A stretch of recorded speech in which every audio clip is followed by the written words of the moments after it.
Good evening. Here's the news at 9. First, the highlights.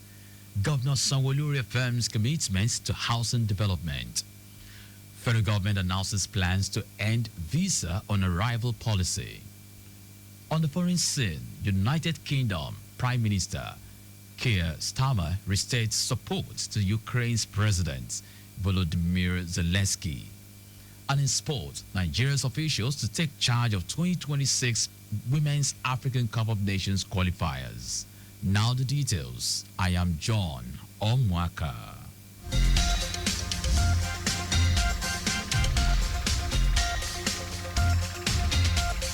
Lagos State Governor Babajide Sanwo-Olu has reaffirmed its administration's unwavering commitment to housing and urban development, underscoring its pivotal role in enhancing the quality of life for residents.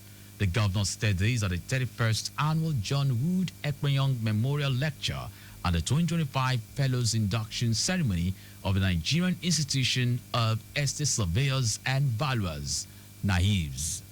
Governor Sanwo-Olu highlighted the administration's strides in housing development over the past 5 years and pledged to deliver more affordable homes before the end of his tenure. Sanwo-Olu, who was represented by the secretary to the state government, Bimbola Saliu Hunde, commended the president and chairman of the Council of NAIVS, Victor Alonge, for the institution's continued collaboration with the Lagos state government in advancing sustainable urban planning and development. He extended heartfelt congratulations to the Senate President, Godswill Akpabio, on his conferment as an honorary fellow of NAIVS, as well as the 52 newly inducted fellows, commending their invaluable contributions to the profession and national development.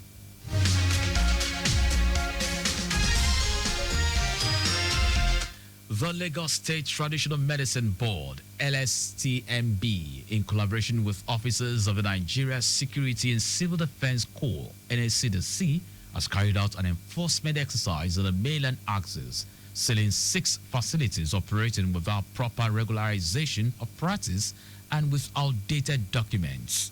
This is in response to the persistent non-compliance of some traditional medicine practitioners in the state.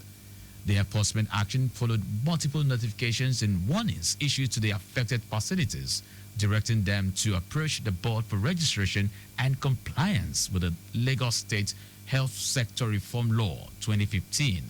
Speaking on the exercise, the registrar, LSTMB, Babatunde Adele, emphasized that the state government would not tolerate continued disregard for regulatory requirements, stressing that practitioners must comply with the law to ensure public safety and professional accountability. Adele noted that the board has consistently engaged in awareness campaigns through print media and radio jingles to educate practitioners on the need for proper registration, particularly in light of the rising cases of quackery in the traditional, complementary, and alternative medicine sectors. The registrar warned that erring practitioners will face penalties in accordance with the Lagos State Health Sector Reform Law 2015, adding that the board remains committed to safeguarding public health by enforcing strict compliance with regulatory provisions. The Tutor General and Permanent Secretary, Education District 2, Anike Adekonye, has reiterated the importance of the mother tongue in society's development. Adekonye stated this in a statement delivered at an event organized by the Egbe Akomolede Ati Asha Yoruba Teachers Association, Lagos State Chapter, held at the Baptist Senior High School, Obanikoro, Lagos, to mark the year 2025 International Mother Tongue Day, celebrated every 21st of February. She noted that the use of traditional languages helps shape people's identity, preserve their heritage, and connect them to their roots. Adekonye advised that mother tongues should be given priority over other languages in the school curriculum.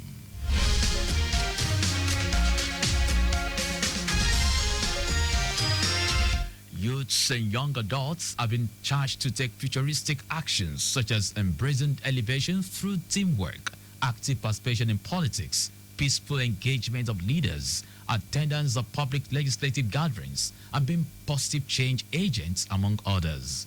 Youth leaders and representatives made this call at the third edition of the Lagos Central Youth Hangout with the theme, Act for the Future. Immediate past representative of Lagos Central Senatorial District at the Nigerian Youth Parliament and convener of the event, Abdulmunin Edidi, described the event as a platform to bring young people across the 13 local governments and local council development areas in Lagos Central together to bond, network, learn more about their communities, learn about the government initiatives, and take action on community development. Edidi noted that the event has over the years strengthened the bond among young people across different communities and fostered collaboration across local government areas, allowing young people to work together on community-based initiatives. So what we realize is that in the last 3 years that we've been organizing this event, the bond amongst the youth in Lagos Central has improved. Youth from Apapa now come to Lagos Island to relate and collaborate on initiatives. Youth from Etiosa are able to come out of Etiosa and relate to Surulere and the likes like that. So we have seen that significant bond, and this only happens when young people are able to bond, to network and come together to take action. On his part, the chairman of the planning committee, Kudus Shodunke, emphasized the importance of bridging the communication gap between young people and leaders, saying the initiative was born out of the need to address the disconnect between governance and the youth. Shodunke said the disconnect between governance and the youth was one of the underlying issues during the NSAS protest, adding that the event aimed to create a space where youths could enjoy themselves while engaging with leaders in a relaxed environment. Okay, when we say act for the future, we mean action, collaboration, and transformation. It goes beyond just going to social media and start ranting. Social media doesn't change the course of anything that will happen in our world. What we need basically is that we need you to start taking action by voting. We need you and collaboration. This thing cannot be done alone. It needs to be collaborated. The event featured various activities, including games, sports competitions, networking sessions, interactive discussions with political figures, cultural displays, business exhibitions, and award presentations to youth leaders and representatives, NGOs and CSOs, government officials, and the media.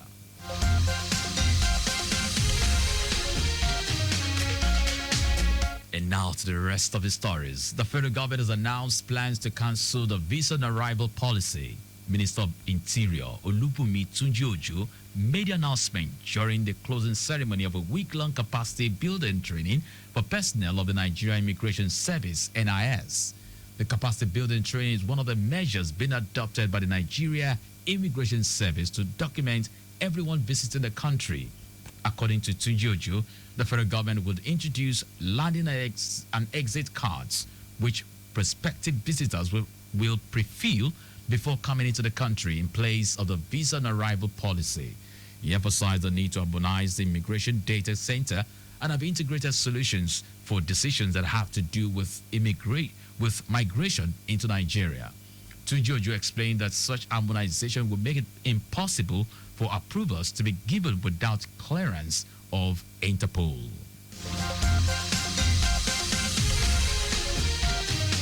The federal government has urged all states to domesticate the Mental Health Act into health sector.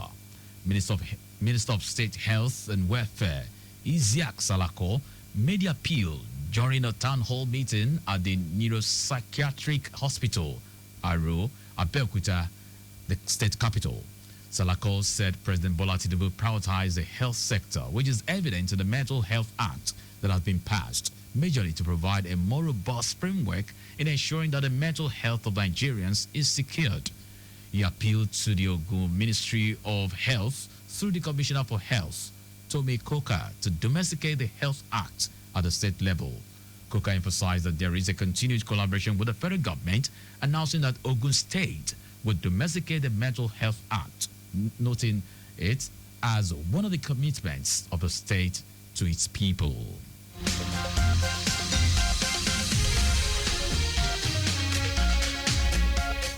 The House of Representatives Committee on Constitutional Amendment has rejected all 31 proposals for the creation of states. The House received proposals for the creation of 31 new states on the 6th of February. Deputy Speaker of the House of Representatives, Benjamin Kalu, announced that none of the 31 requests for state creation in Nigeria met the constitutional requirements for consideration. Kalu stated, despite the setback, the committee has extended the deadline for submission of the 5th of March, allowing communities to revise their proposals.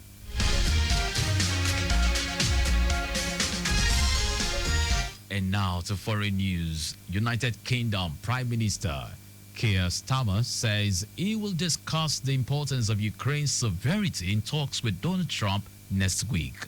The Prime Minister reiterated the United Kingdom's ironclad support for Kyiv when he spoke to Volodymyr Zelensky. The two leaders held their second telephone conversation in 4 days following President Trump's decision to reopen relations with Russia and seek an end to the war in Ukraine. According to a Downing Street spokesperson, the Prime Minister also said Ukraine must be at the heart of any negotiations to end the war, and it could be sure of the United Kingdom's commitment to securing a just and enduring peace to bring an end to Russia's illegal war. Keir also told Zelensky that safeguarding Ukraine's sovereignty was essential to deter future aggression from Russia. Now sport. Nigerian officials will take charge of the 2026 Women's Africa Cup of Nations qualifying fixture between Ethiopia and Uganda. The first round second leg tie will hold at the Abebe Bekila Stadium in Addis Ababa, Ethiopia on Wednesday, February 26th. Uganda defeated the Ethiopians 2-0 in the first leg on Friday. Seasoned Abita Patience Badu will serve as the center referee for the encounter. She will be assisted by Abibetu Yusuf, assistant referee 1, Umfom Akpan, assistant referee 2, while Anna Eliago will serve as the fourth official. Referee assessor for the game will be Dede Zealand of South Africa, while Christine Mukamboka from Rwanda will act as the match commissioner. And that's our news at 9. But just before we go, spill thrills but kills. Please do not drive beyond specified speed limits. You can follow us and like all our various social media platforms. X at Traffic Radio 961. Facebook, Lagos Traffic Radio 96.1 FM. Instagram, Lagos Traffic Radio 961. Subscribe and watch our news and programs live on YouTube at Traffic Radio 961. You can also visit our website, www.trafficradio961.ng. Did you know that the Sanwo-Olu administration provided 450,000 pupils with e-learning devices? You can get more details on the Lagos State Government website.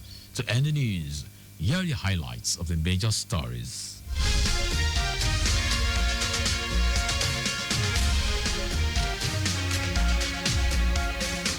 Lagos State Governor Babajide Sanwo-Olu has reaffirmed his administration's unwavering commitment to housing and urban development, underscoring the pivotal role in enhancing the quality of life for residents. The federal government has announced plans to cancel the visa on arrival policy. We also told you that United Kingdom Prime Minister Keir Starmer said he will discuss the importance of Ukraine's sovereignty in talks with Donald Trump next week. And in sports, Nigerian officials will take charge of the 2026 Women's Africa Cup of Nations qualifying fixture between Ethiopia and Uganda. For contact with the newsroom, send a message to info@trafficradio961.ng. That ends the news broadcast compiled by Mujid Ololade. I am John Omoaka. Thank you very much for listening.